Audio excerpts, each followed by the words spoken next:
Oh, there we go. We got somebody. Somebody's gonna join us here today. I don't know who WC is. Oh, we got Lauren. All right. We're at least gonna have some fun. They can't hear us though. Lauren, has the pizza arrived yet? Out of the oven. He's already eaten an entire slice. We are much happier Yeah. now. Where's mine? I'll ship it, although I don't think you'd eat this.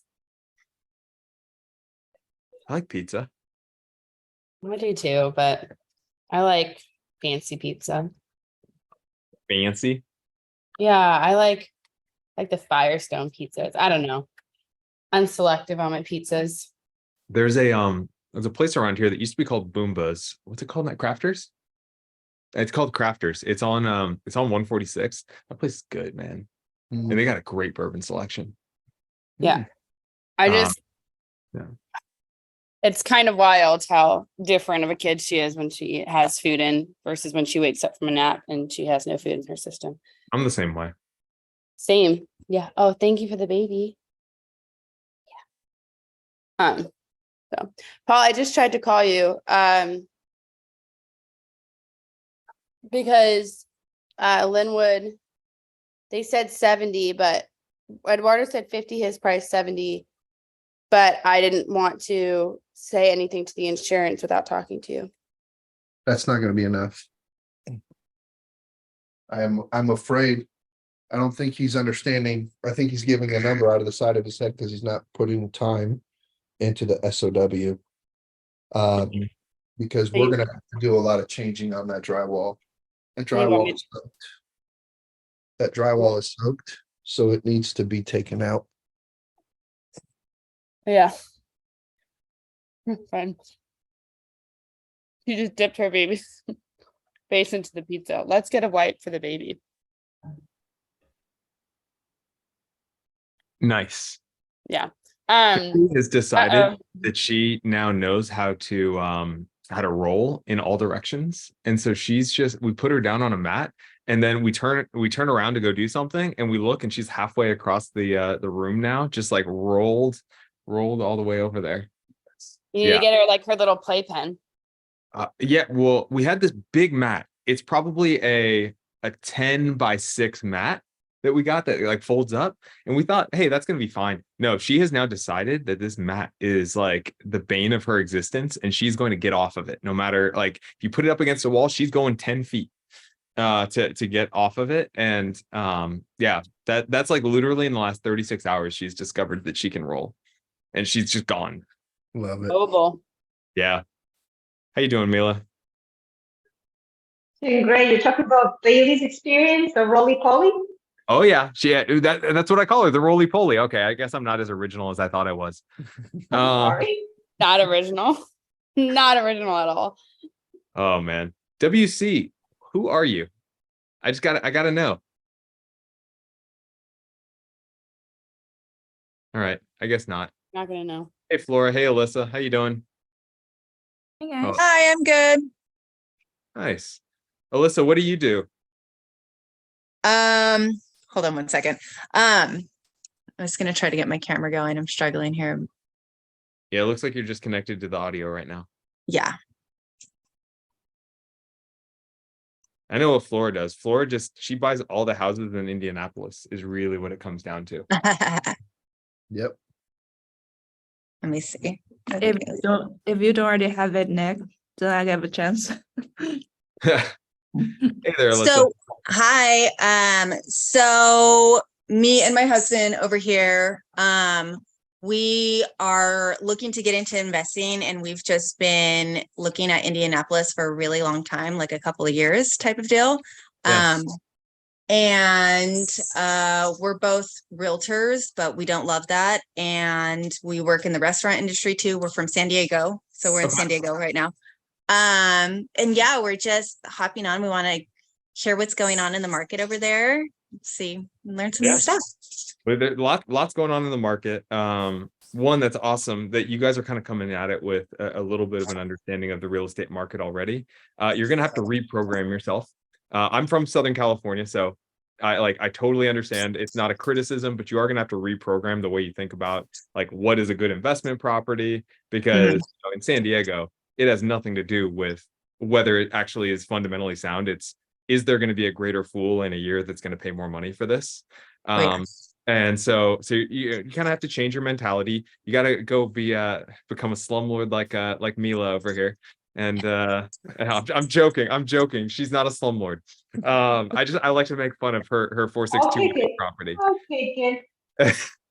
And really what it comes down to is analyzing it both from a rental perspective, a value add perspective, and hopefully an appreciation. Hopefully there is a greater fool that's gonna come and spend a little bit more money here in the future.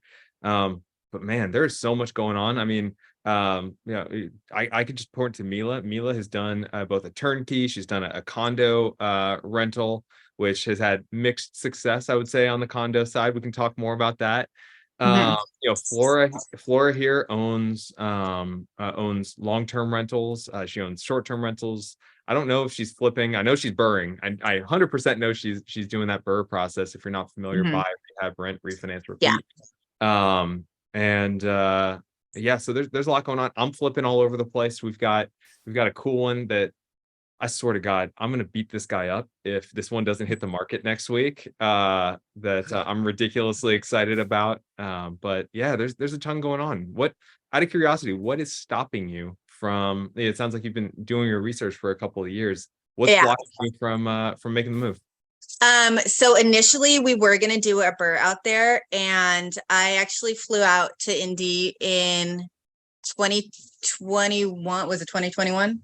Yeah. 2021 November. And that was like shortly after what COVID and everything started opening up. And it just felt like there was no contractors available. So that scared me. And then also just a shortage of supply in terms of like washers and dryers and things like that. So that number 2 scared me. So I was just like, you know what, I'm going to put this on pause for a while. And then I think that was like maybe a year later, and the market just started going crazy with everybody overbidding, and things just got kind of ridiculous here and over there. So yeah, just those 2 things kind of stopped us. And now we're taking a crack at it again. I love that. That's awesome. And you're not wrong. Contractors were a problem. Labor was a problem. Materials were definitely a problem. It's funny you bring up November 2021. I was in the midst of many flips at that point in time, and had contractors I really liked that started really falling off for me at that point in time. Paul and I actually only met in early 2022, late 2021, early 2022, and I had to. What I realized is Paul was kind of special from a contracting perspective, and I needed to bring him in to manage all these other less good contractors that I was working with. Yeah, I mean, it was a struggle, and it probably took us another 8 to 9 months to really build out that contractor relationship. Because yeah, it was tough. It is still tough. Like you're either like paying retail, or you've got a handyman who says they can do it in 3 months, and instead it'll actually take them 18 months. I'm speaking literally from the experience of a very good friend of mine who got a great bid, just like the best bid. He was so happy with it.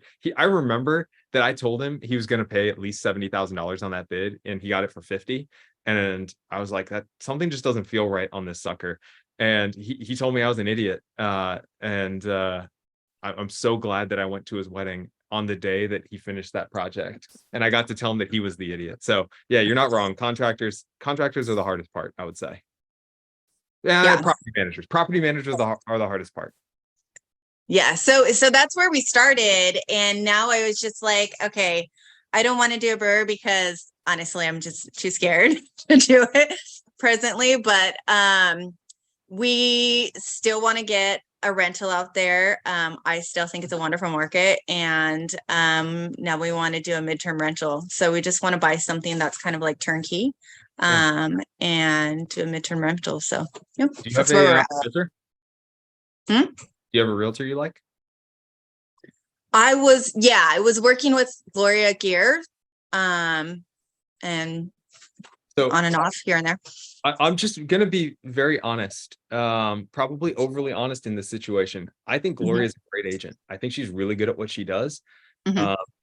I accidentally picked a fight with her on the Indianapolis out-of-state investors group. Uh-huh. So if you want to go back a little bit and just look at some of my posts, you'll probably see where my objections are. I didn't call her out by name, but I called out certain business practices that are, I think, less than stellar and less than integrity filled. Uh-huh. And she took offense. So I would just really make sure that you understand what you're getting yourself into when you're working with Gloria. If you do, she's probably one of the best agents in all of Indianapolis. Okay.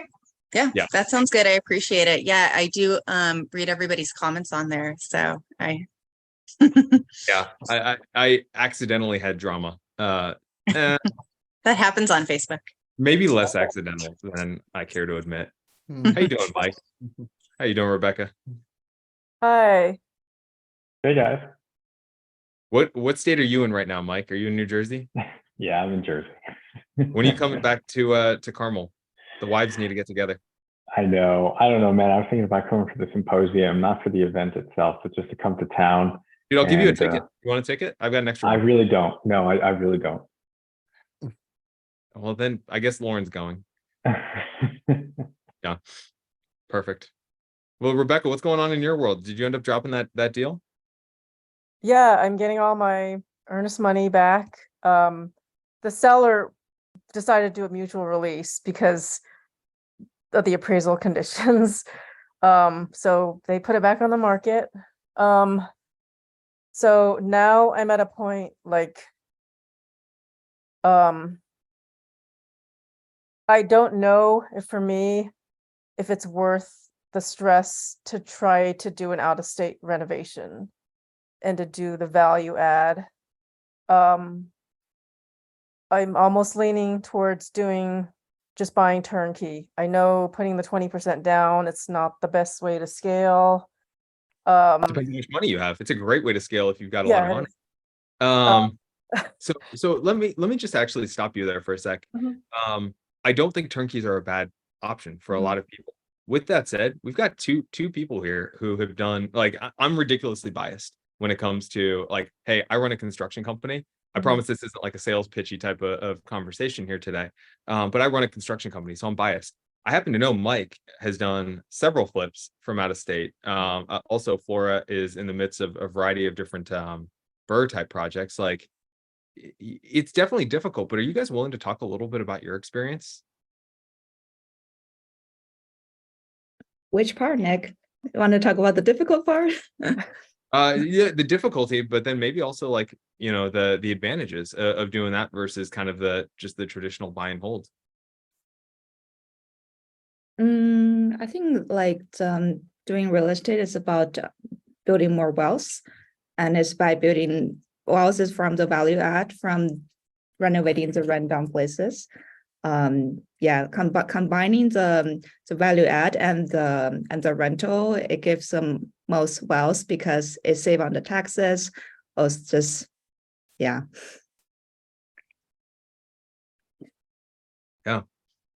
Mike, how about you, buddy? Like, I know you've done a lot of them over the last several years. And now, granted, you're like, for all intents and purposes, a seasoned investor, but also a relatively new investor. You've only been doing this for 2.5 years now.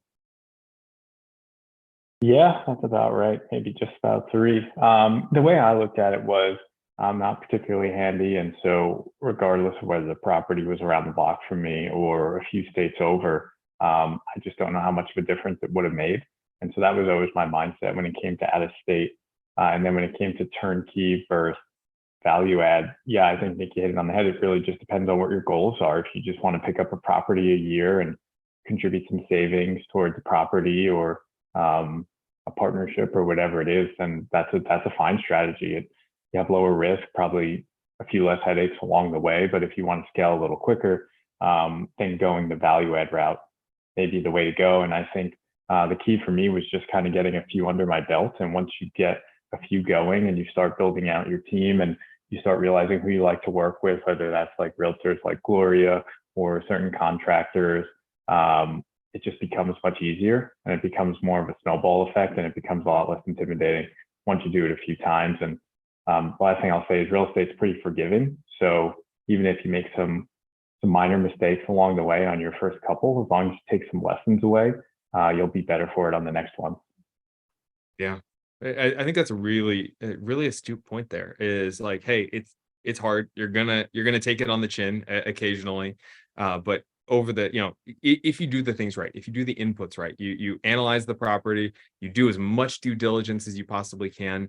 You analyze 10 properties to get 3 under contract to close on 1. Like, it will, over the course of your investing career, likely have you better off. Now, what that's going to mean is a lot more time invested. And if what you're optimizing for is, hey, I've got more money than time, fantastic. Go that turnkey route. But the value add is something that, Mike, Mike, I'm sure you've had 1 or 2 hiccups across your value add career. Flora, I know you've had 1 or 2 things come up during a property. Like, it still fundamentally is something you guys are doing and seeing incremental yield on. Is that right? Yeah, for sure. I mean, not every project's going to be perfect. And like I said, the key is just taking a lesson away when something goes wrong. Mm-hmm. Yeah. So what's his name? It's the go for it. Yeah, go for it, Mike. It's like that flipper flop guy on HGTV. I forget his name. Tarek El Moussa. Come on. I think it was him. So I mean, he does the type of scale that Nick does, right? So this might not be applicable to me or some others on this call, but he's the type that's doing 100 flips a year, and he always says if he's not losing money on like 5 of those deals, he's not doing enough flips. Now, again, I'm not suggesting we go out there and try to lose money, but I think the point is even the best, or the quote unquote best, they lose money occasionally. And it's just a matter of, you look at the other 95% of the deals that went well and went as planned, and you have a few bad ones along the way. You just pick up some knowledge. I wish I was only at 5%. Like 5% would be good. I'd take that. Rebecca, the other thing I'll say is, one of the things that you can do as a long distance investor, and that I actually advocate a lot of people do, it's what I personally did. So it is something that does make sense, is to buy something turnkey on the first one, because you've got several different learnings that you're going to have during that process. What the actual purchase process looks like, what hiring a property manager looks like, managing that property manager, dealing with like all of these like little things that you don't think are hard, but actually are like something that does take a little bit of mental bandwidth. Get that done on a turnkey where it's relatively easy. And then on the next one, those aren't a challenge, and you get to do just the kind of the value add as your learning opportunity on number 2. That's what I did. I bought a turnkey on my first property, literally from a turnkey company, and then started doing the burst strategy. And let me tell you, I didn't have this community. The out-of-state investors in Indy out-of-state investors group did not exist when I started doing this. And I lost my shorts on my first 2 projects. They were absolute terrible deals. I was an idiot. I didn't ask for help. I was the smartest guy in the room, and I lost money on both of them. So you being here and being willing to ask for help, I think is one of the greatest things you can be doing. I have 2 Indy properties. I have the Noblesville house. That's the one I used to live in. Yep. I decided to rent it out. That has gone extremely well. Great tenants. If they ever decide to move, I probably will have to update it. The second house was the Span Avenue, the Christian Park house. That was a turnkey. That went really well. I closed in 2 weeks. Like some minor repairs.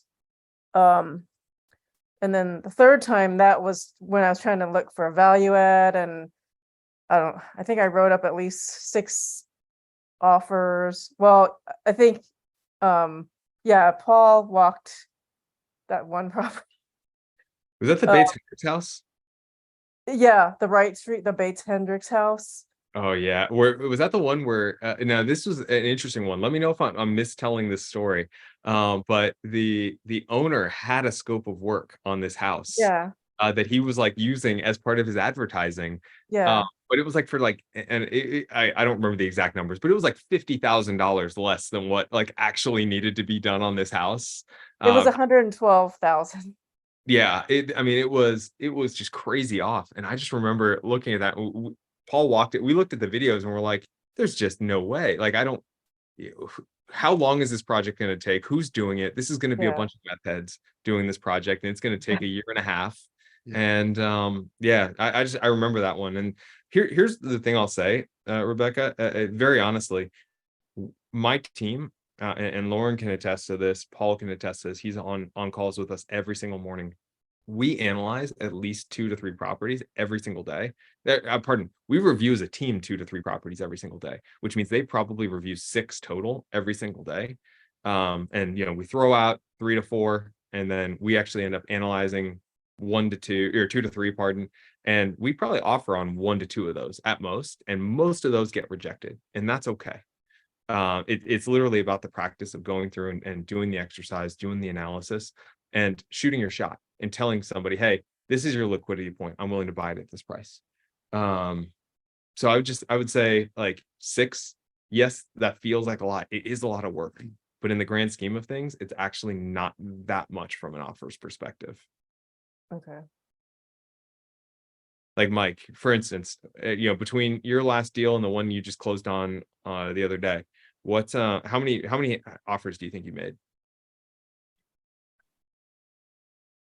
It's definitely been so. Just for some background, I'm focusing more so on the commercial side of things, and so I'm working with Nick now, Nick's team, on a new flip that we just closed on. And so my goals are relatively small compared to what Nick just mentioned on the residential side. So we're mainly looking to do maybe 5 to 7 flips per year, and we had a pretty busy beginning of the year and mid-year. So I'll admit that we've been slacking on submitting offers on residential flips. So I had probably submitted 10 offers in August or so, and got this one under contract, and I've been pretty comfortable sitting on my laurels as we get this started, just because we've been focusing on some other stuff. Totally. Well, and more what I was trying to indicate is the ratio there. Hey, you got that one. It probably cost you 10 properties, and probably cost you 12 hours worth of work to get to that point, or submitting the offers, analyzing all that stuff. So it is a pain in the ass, but that is fundamentally kind of the ratio that we tend to see ourselves. Yeah, Flora, what's up? Hi, I am curious for Rebecca's Noblesville property, since like a couple of us all invest in Noblesville. So why do you think it's a really good deal? What's your all-in cost, and what's the rental like? Oh, okay. So I bought that in 2013. I lived in it. I moved out. I live in the San Francisco Bay Area now. So I decided to rent it out instead of selling it. I bought it for I think it was like 139.9. I replaced the hot water heater, got a new AC unit. At that time, it was upgraded, like it had maple cabinets, it had upgraded light fixtures and bathrooms. It doesn't have now what would be what would you would consider an upgraded home. It doesn't have like the granite or the quartz countertops. It has that cheap, what is that Formica.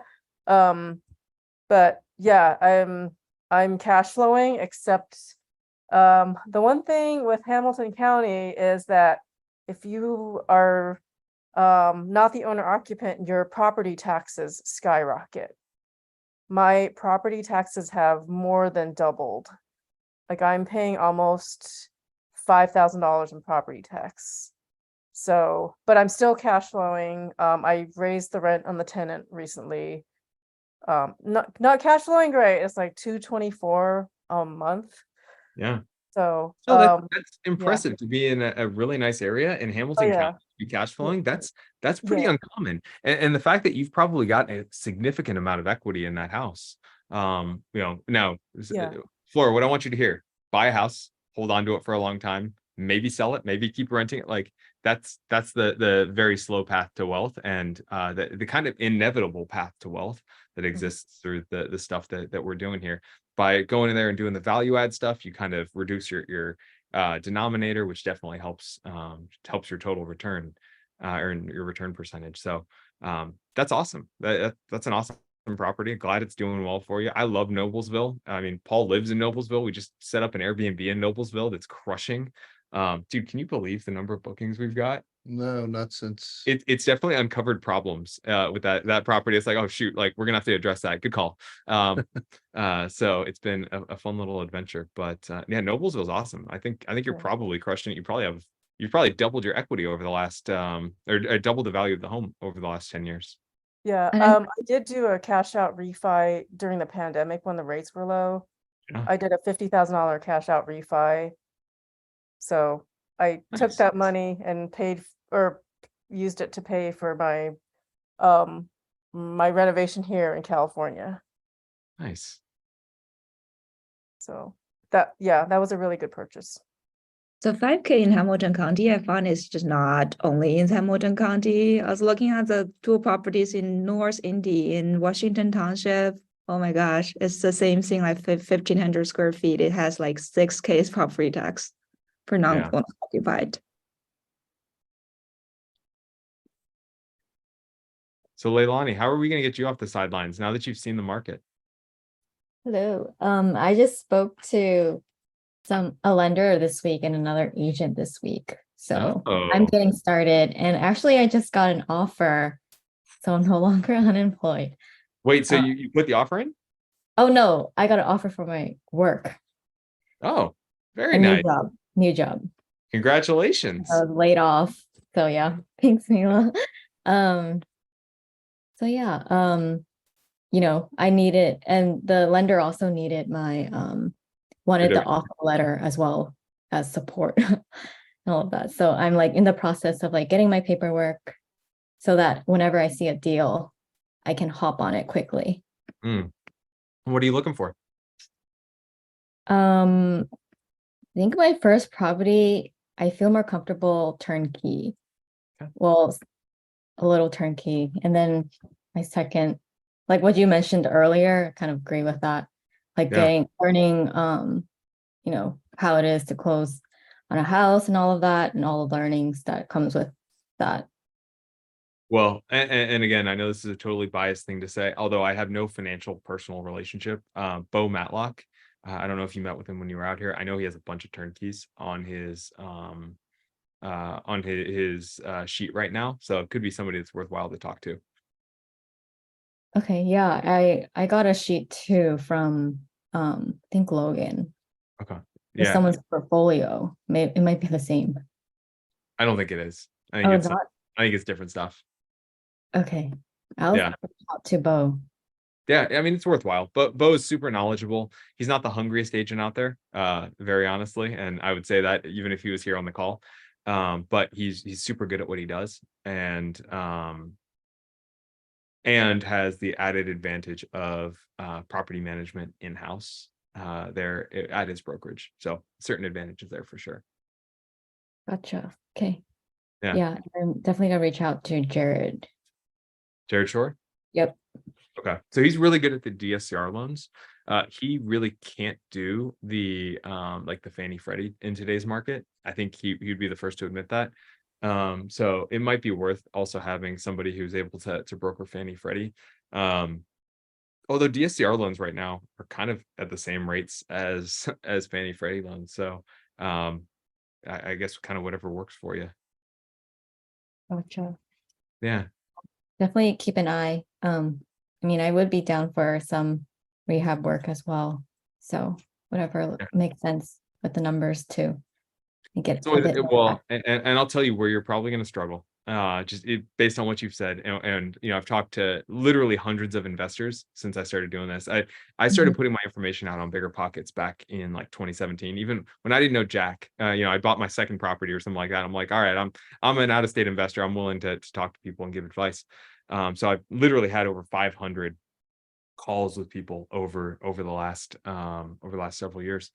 The number one thing that I think you're going to struggle with going into it is if you're going in saying, hey, a turnkey is acceptable, then the metrics that you see on a turnkey aren't even going to be comparable to what you see on something like a BRRRR.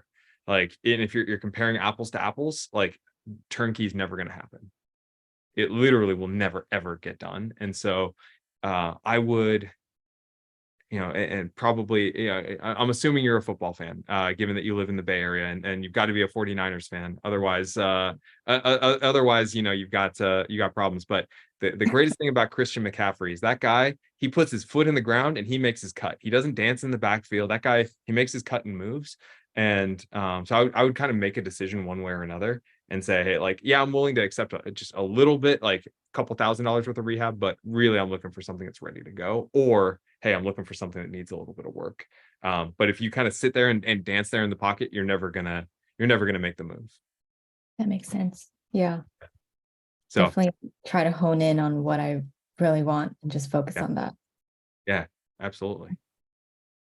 Yeah. Also, we've got Paul here. I've just been dominating the conversation. Paul here is a licensed contractor. He's got 20 plus years of contracting experience. He's a master carpenter. So if you guys have questions about anything construction related, he is the right person to ask, because I don't know jack about construction. I'm just the pretty face behind Off Leash Construction. We don't let Nick hold a tool. I don't blame you. No, That's why I wanted to work with you. Mike, I want you to know, the other day, Paul got so mad. He was mad that, there's a project that's very close to the finish line, and like we're literally like days away from this thing hitting. And trust me, you guys will all see this property. It's going to be on Facebook. It's going to be on Instagram when this one's done. It's our best property we've ever done, and it's not close.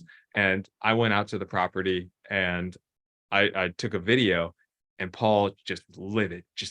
I've never seen him mad. He was fuming. I was on video with him. His face was red. He looked terrible. It looked like a cherry or something. And then I'm like, what's going on? It looks really good. There, a couple things we need to get addressed. He's like, there's nobody there. I'm furious that there's nobody there. And I was there. Does that count? He goes, fuck no, it doesn't count. You don't count. You can't do anything. Oh, yeah. So I don't count, Mike. Like, you're Neither totally do right. I can't be trusted. Yeah, I wouldn't either. Yeah, I'm doing my first project with Off Leash, so I'm excited to get that rolling. We're excited to do it for you, bud. That one's a cool project. We actually, so very honestly, we were explaining to our contractor, like we got the scope of work together, we handed it off, and we had one contractor reject it because we explained just how like special this one was. We're like, hey, like I know Mike, like we know Mike, we've got a good relationship, and we had the contractor literally go like, no, I don't want to do it if you're going to be like, if this is going to be a particular project, and Nick's going to be involved. And so we ended up having to go to a different contractor who were like, all right, like you're actually going to do it, and we're actually going to be able to ride you a little bit on this one. Which is really the main contractor that we use. It's our primary contractor. Yeah. It was kind of funny because it's Nick and I kind of bashed heads a little bit over this one, and I'm like, why? I don't trust anybody enough to do this. And so it's been fun. And it's like that with every project, guys. It just depends on how much TLC, how much attention it needs. The contractors we have, the contractors that Nick had, they were not the right people. They're no longer with us. We don't and if I ever see them on a project, I'll probably run them out. But anyway, we've gathered a quite nice team of guys. Obviously they're human, they make mistakes, and contractors are very much with blinders sometimes when it comes to do this, that they go in with a project that they're tasked to do that day, and sometimes they don't think ahead of, oh, what happens if the plumber needs to get access through this wall? I probably should not run my wires here or there. So it's a fun game of trying to keep everybody on this on the same page every single day. But at the end of the day, I think what we have is an awesome team that is willing to take responsibility for what they've done. I mean, honestly, that's really what divides like a really crappy contractor versus a good one, is that they're willing to admit their mistakes, learn from it, and move on. And I think we've gotten a pretty good team with that. Oh, interesting question. Flora, you asked, is the rehab for commercial or residential? This is one of his 5 to 7 residentials that he's doing per year. His Mike, I gotta ask, you are you probably have the most particular set of like materials that we've seen. I'm not saying that as a negative. I just want to know, is that your wife, or is that you that made those design choices? Yeah, that's me, and maybe Paul could tell me and all of us how useful, if at all, that was. So basically, just as some background, what I did after doing my first few flips was I started to compile a list of some of the stuff that we used before, and you hear varying degrees of this, and some people use SKUs and things like that. And I didn't go that far. I basically just put together a Word document with some photos about kind of like inspiration items, like, hey, I want to put 2 chandeliers in. Here's kind of the style. Here's what I want the bathroom to look like, and then let my team run with it from there. And so that's what I've put together pretty much on every project, and it's a template. So most of my projects look pretty similar. So I don't know, Paul, was that useful? Was it overkill? Yeah, I mean, we're definitely not, it was definitely helpful for sure. We're not used to having the material list, which makes it somewhat nicer. I think the guys over time have known that I'm a little bit more particular than most. My background, I come from the really high-end homes, with super critical eye for detail when it comes to that. So sometimes it's even hard doing projects for us, because Nick has to hold pull the reins back a little, like, whoa. And I think you guys will see, like, probably the most he's let me go was be on the Alabama project. And I think That's the one you guys are going to see next week. I think you guys will see that here coming up, but it is helpful because we don't have to second guess. It makes my life a little easier because I don't have to design it. You kind of already done that for us. Because where I come in on some of those things is I want the place to be opened up. Like, I want you to be able to see, if you've got a 1,000 square foot house and I can make it feel like it's 1,500, we're going to do that. And I think with some of your design choices, they're really basically our design choices, as well, as you'll see, like, on some of the stuff we've done, if you haven't already seen it. Yeah. But yeah, it was helpful. We sent it out. It's all there. Hey guys, this is what we need to pick out. Let's make sure it's all there, and then we'll just make sure it's there as we do the walkthroughs and videos and stuff for you. And I'm going to shout out a little bit something that you do that I think is interesting.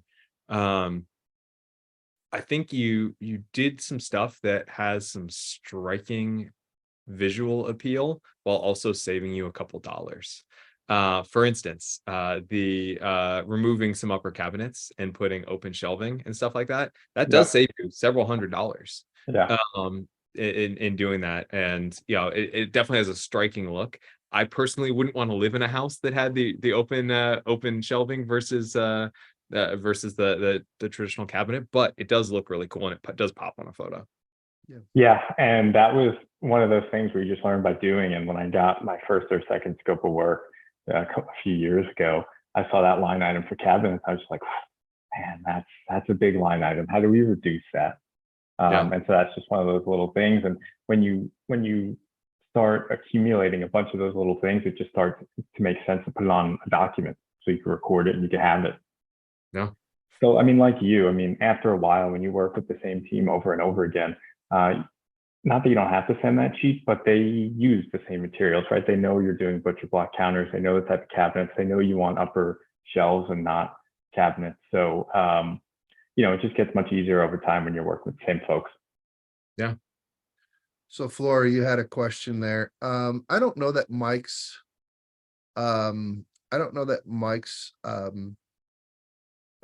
choices are very much different than mine when it comes to that. I think that personally, I like he just hit on it.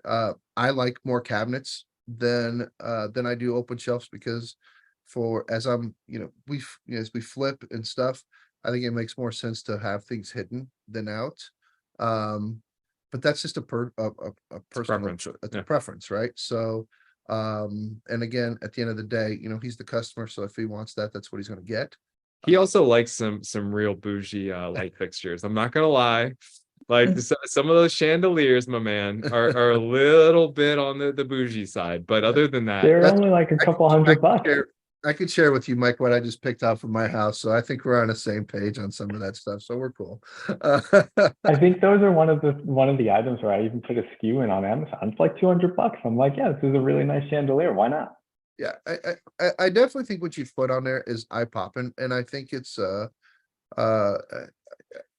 catcher for sure. Like Yeah. it's definitely gonna wow somebody when he walks into the house. So I definitely get it, and we'll follow that as closely as we can.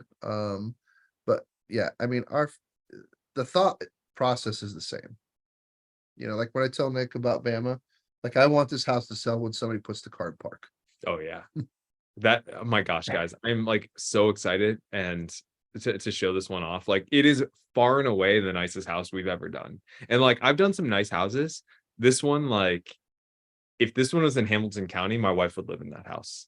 If this one was on the Monon Trail, Mike's wife would live in that house. He might not, but his wife would. So tell us more about it. This is a flip. Yeah, I mean that's always the starting plan. We always have a backup. It could be a really solid Airbnb if we wanted to down there in Bates. But yeah, as it's currently constructed, it's a flip. But you know, Paul went bougie on everything. He did this like big clawfoot tub. No, You know, there's no claw tub. oh no, No, what is that tub? it's a freestanding tub. All right, is that not what like the claw like on the foot? Is that not what that is? No. It's flat. It's Oh. it's literally flat. Right. It's standalone tub. No claw feet. All right. Well, you know, it's like the nicest master suite. It's got white, it's got gold. It's got gold pulls, if that gives you an indication of just how bougie we've gone on this thing. It's gold everywhere. I think it looks horrendous, but I'm told by the ladies in my life that it's on trend. Diane definitely had some. She had opinions. She had opinions. Yeah. So Yeah, So that's everyone's funny. One of the houses that I walked with Paul last week, I actually took note of it because I like the flooring. no, that was great. It was Grant.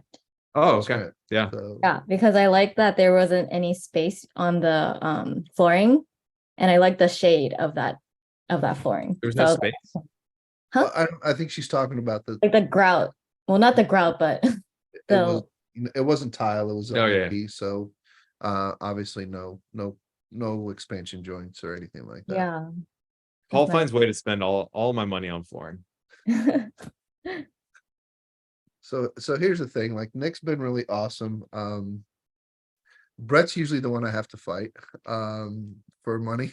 But it ends up working out anyway. You know, we just when we go into a house, we kind of got to look at it as, you know, what I feel comfortable with one of my family members living here, you know, and I think that's what really sets us apart from most is that, you know, number one, we're not going to touch a project if we can't do the safety stuff, the electrical, the plumbing. And you shouldn't either. You guys shouldn't do any type of value add to a house if there's aluminum or knob and tube wiring and you're going in there and you're tossing in new flooring, you're painting the walls, you're doing all that stuff, you're gonna have to rip that out anyway. If you ever want to sell that house, when that inevitably fails, you're gonna have to rip it out. Yeah. And undo all of that beauty work that you've done. So don't just like go in there and do the bare minimum. Don't be a slumlord. Like do the things to the house that aren't sexy. And I swear to God, it does pay off because the houses where I've cut corners, and I've owned many houses over the last 7 or 8 years. The houses where I cut corners and I didn't go spend the money there on the front end to go and fix the things that I knew were problems, they always came back and bit me. And it always bites you worse when a tenant's in the house. When a tenant's in the house, like God, like the amount of coordination that goes into it. Let me tell you, no contractor does you any favors when there's a tenant in the house. Like they don't do anything for free when a tenant's in the house, and just the level of complexity goes up. So that would just be, you know, to Paul's point, spend the money on the front end to fix those infrastructure things, even if they're not sexy. Rebecca, you know, you're doing electrical, you gotta do it on the front end, because let me tell you, when it fails later, you're going to be so mad at yourself that you didn't do it And early it's on. more expensive. Yeah. Yeah. You know? Because you got to go redo the visual stuff all over again. Yeah. Which sucks. Rebecca, I wasn't calling you out specifically. I just knew you were looking at some really ugly houses at one point. And that's okay, because we love ugly houses.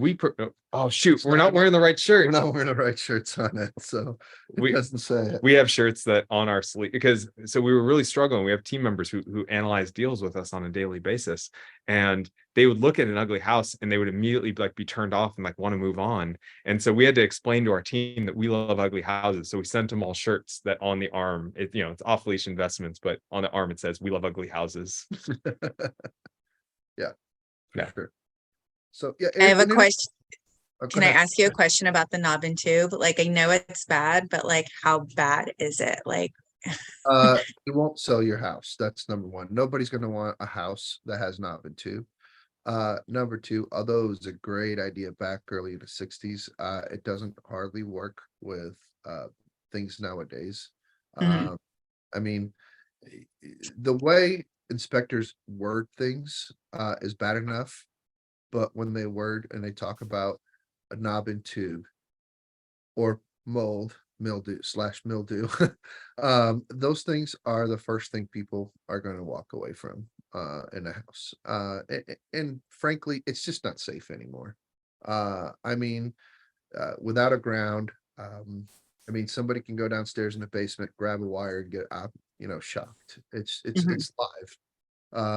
And the only thing that are holding these things up are ceramic knobs that hold these wires up. And I mean, anybody grabs one, they're getting shocked. You don't want that if you're going to hold the property, because that's a Mhm. lawsuit that happened. When I was starting out, I saw knob and tube and I was like, I would ask my inspector, yeah, but does it work? And thinking I was getting a little hack there. All right, I'm gonna buy an extra 5 or 10 years on this. No, every single time I regretted it, because what you don't think about as you're getting started, and if you're acquiring a burr, you're acquiring a rental, is hey, yeah, it works for this renter. It's working fine. The renter's not gonna have any issue, even if it's safe. Yeah, you're gonna be fine. Every house is for sale. Believe it or not, offers come for your house when you're not expecting them. And if you're Mhm. not ready to sell, then you could miss out on a fantastic opportunity. And so I would highly recommend addressing there on the front end, because I guarantee once they do an inspection and they see knob and tube on there, you lose that offer, or your offer goes down by $10,000-$15,000. And Good to know. if you're doing a burr, if you're doing a value add right there, it's ridiculously cheap by comparison to deal with in that moment. For us to rewire a house, an average size house probably costs us what, $6,000, $6,500 Roughly. in that ballpark, $6,500. We generally budget 8 just to be safe, but it's super cheap to deal with it. Then if you're dealing with it, and everything else in the house is done, you're probably talking about $12,000, $15,000 to address it later. Yeah. So Okay. your house is, just assume your house is for sale at all points in time and be ready to sell. Good to know. So for the reason I'm saying that is one time I wasn't waiting on an offer, but a partner owned 9 houses. I owned 8 houses in this development in Avon. I wasn't looking to sell. I was really happy. We just had 100% burr on these suckers. Everything was going perfect. And then we got an offer from a hedge fund that was too good to pass up. And if we hadn't addressed the things we needed to address, if there was knob and tube, we wouldn't have gotten that offer, or that offer wouldn't have carried through. And then it ended up being one of the best opportunities of my entire life that came across. And I was able to go and transition into different types of properties. And my God, yeah, if I hadn't been able to sell those houses, my life would be ridiculously different today. Mhm. Go for it, Flora.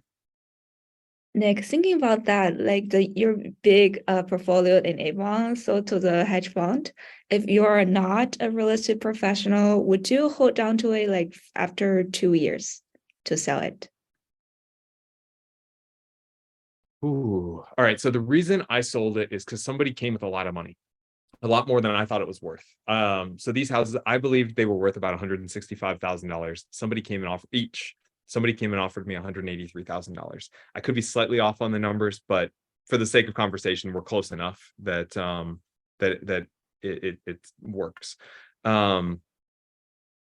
No, I wouldn't have held them because I believed somebody was coming in there offering me 10% more than these houses were worth, and I thought the market was a little frothy. Would I have held on to them? No. And then I ended up 1031ing them into 1031. For anyone who's not familiar, is a tax loophole where essentially if you don't take that money out and you leave it essentially in real estate and you buy the same or more real estate from a dollar's perspective, then you're able to not pay any type of taxes on that transaction. And so I ended up being able to purchase the Wilds wedding venue, which is one of the best investments I've ever made. So no, I wouldn't have held on to them. You In can all only because do- somebody offered me 10% more than I thought they were worth. But then you can only do 1031 after 2 years of ownership, right? There's a little debate on that one. It's a little murky. 2 years is kind of standard operating procedure. 18 months is kind of the true minimum. Okay, gotcha. There's Yeah. a lot of murkiness there. Don't quote me on that. Talk to your real estate, your tax professional. I trust me. I pulled mine in. I had a 1031 intermediary. Those I had only actually owned for about 19 months. 19. Okay, so it's bigger than 18. I mean, Yes. as long as But it you was can- not 2 years. as long as they can 1031, I can understand why, because then that you defer the taxes. Yep. Absolutely. Buy till you die, guys.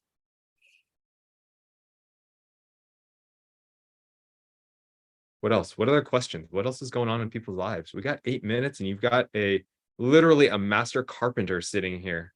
Like, utilize this guy's expertise.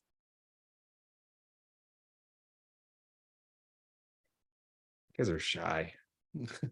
Well, for me, Mike. Go for it, Mila. Yeah, I just wanted to ask Mike, why you're now more focusing on commercial rather than residential? So can you expand a little bit on your journey with the commercial real estate?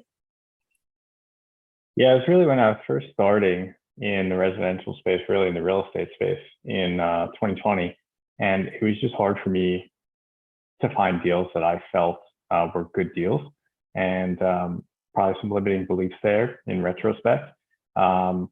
And the deals that I did find that I felt were good and I were able to pick up, I just wanted something with a little more scale. I wanted to at least start, trying to play in the same field as folks like Nick, right? And so I wanted something with a bit more scale to it. So we moved over to multifamily and self-storage. And so that's taken the bulk of our time. But along the way in 2020 and 2021, we built a lot of really good connections with agents, inspectors, lenders, the whole nine, some contractors. And so that's the reason why we're still looking to do some flips and kind of work on some active income there, keep cash moving. And, we feel like we know the Indianapolis market fairly well. We're not local, we're not on site, but it's just something that we have some knowledge on. And I feel like it's not a huge lift for me. We haven't built a whole business around flipping, so I don't spend a whole ton of time on it. It's a fun side hustle. Yeah, that's essentially what it is. All right. Well, I'm gonna post one question here to the group to start a discussion, because we've only got a couple minutes left. But I'm curious to hear from everybody. What are your biggest pain points in property management? I think it's a particularly tough industry. I've personally been robbed twice by property managers. So I can speak to lack of transparency with regards to what's actually sitting in the bank, lack of oversight from managing brokers. But I'm curious if anyone else has anything that they think are particular pain points from a property management perspective. I might be like seeding a little bit here and kind of hinting at some ideas I have down the road.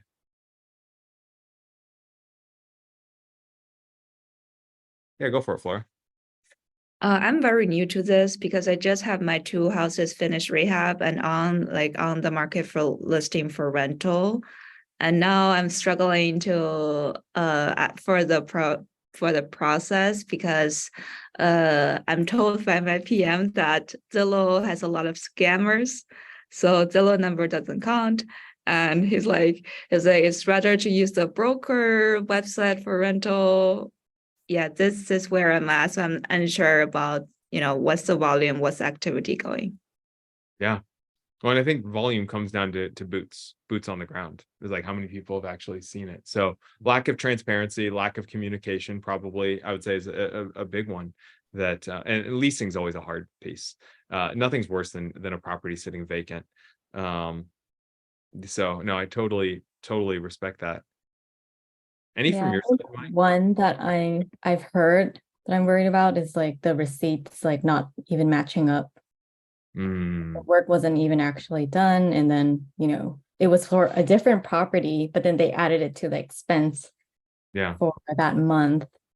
So like really, checking those receipts that or the charges that they provide. So lack of transparency, bad communication, bad accounting. Yeah, okay, I gotcha. All right, I'm thinking about things. There are opportunities that exist here in Indianapolis, and I saw personally an opportunity with a lot of bad contractors, and that's why off-leash construction exists. So I'm seeing what's out there. I'm seeing where the pain points are with people, and seeing if there might be an opportunity for something. I think there definitely is. Same. There's a lot of folks that come and go in the Indianapolis market. So having reliable contractors and property managers is very important. And so I don't know about you, Nick, and the rest of the folks on this call, but when I make a decision to work with somebody, whether it's a property manager or a contractor, really the first and most important thing on my list is, do I trust this person? And then everything else falls from there. So, I know you have a great following, and I certainly trust you. So if you open a property management shop, you'd have some doors coming your way from me. All right, so I've got at least one door. All right, perfect, done. But one thing that I've been like looking into is because I really want to do a midterm rental over there, and I'm just like, okay, do I get a property manager, and what do I pay them, and what will their role be? Because it's right in the middle, so I don't necessarily need like full service, but it's not like short term either, because that would be instead of 10%, 25%. So that's a thought process in my head, and there's probably definitely a market for that. So, well, you definitely need to talk to Bo Matlock. One, he's a great agent, but two, we talked about his wife runs a short-term, midterm rental company, and they actually manage 2 of my rentals in Fishers, Indiana, and they are midterm rentals, and they crush it from that perspective. So definitely worth reaching out. I actually put their information in the chat. If you didn't see it's Marty, right? Bo Matlock. Not from the DM, go to the agent side. Oh, okay. I see it. Marty runs a long-term property management company. And I think he does a fantastic job. By the way, like, I'm not in the property management business. Marty, I think, is a fantastic property manager. And I'm just thinking about what the next 10 years looks like in property management. And I don't imagine he's going to be in the property management game in 10 years. That's fair. But Bo is a young man. He's 35, 40. 40. Yeah, in that ballpark. And He's so in my age group. You guys are young. yeah, and so he's going to be around for a long time. He'll be managing your midterm rental for the foreseeable future, and I think he charges somewhere in the 15 to 20% range for midterm rentals, and it's slightly more expensive for short term, slightly less expensive for midterm, given kind of what you said, the amount of management that goes into it. All right, guys, I hope everyone has an absolutely fantastic weekend. I love this. Like, if these things are valuable to you guys, let me know. Like, we'll keep doing the open office hours. I like chatting with people. I like forcing this guy to get on camera every once in a while and talk to people. So, and I can usually force a drink or two into him. So he usually is happy to do it. So guys, have a fantastic weekend. Mike, come out to Indy here in the near future. I miss you. And I will talk to everyone real soon. Okay. And Mila, I'll see you next week. Bye, guys. Thank you.